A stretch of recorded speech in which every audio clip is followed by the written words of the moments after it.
Ya, setelah mencatatkan rekor tertinggi di Januari, harga logam mulia sempat turun awal Februari, diikuti dengan kenaikan permintaan di pasaran. Namun, alih-alih mencari keuntungan dalam waktu singkat, investasi logam mulia disarankan sejak awal untuk tujuan jangka panjang. Dan berikut kita simak laporan khas redaksi.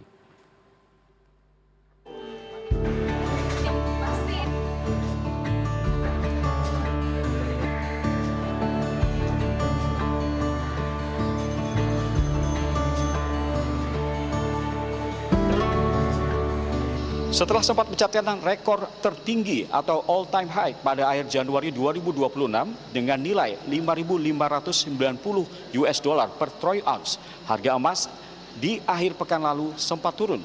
Jika di dalam negeri harga emas sempat mencatatkan rekor hingga 3.168 per 1 gramnya, akhir pekan lalu harga emas turun sekitar Rp260.000 per gram. Lalu bagaimana bijak berinvestasi emas di saat harga yang berfluktuasi tidak menentu seperti saat ini? Setelah mencatatkan rekor tertinggi di akhir Januari, harga logam mulia terkoreksi cukup dalam di awal Februari. Sempat anjlok Rp260.000 ke posisi Rp2.860.000 per gram pada Sabtu dan Minggu.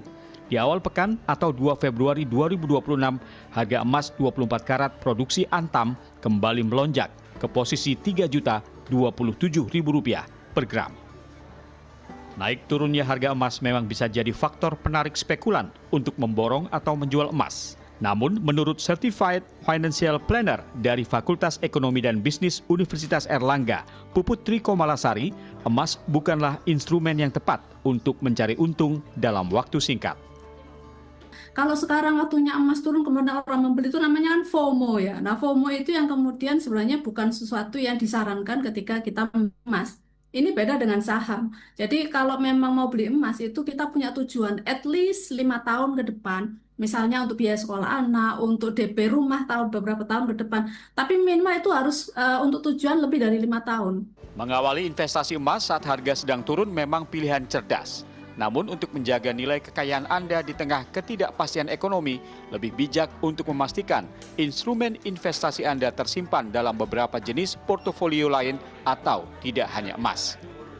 Memang untuk jangka panjang, sebaiknya memang setiap orang itu memiliki sebagian portofolionya itu ada di emas. Kemudian sebagian yang lain yang sifatnya mungkin kalau memang modal kita itu sedikit, kita bisa letakkan di reksadana. Itu sebagai paling enggak stabilisator lah ya untuk meningkatkan pertumbuhan kekayaan kita.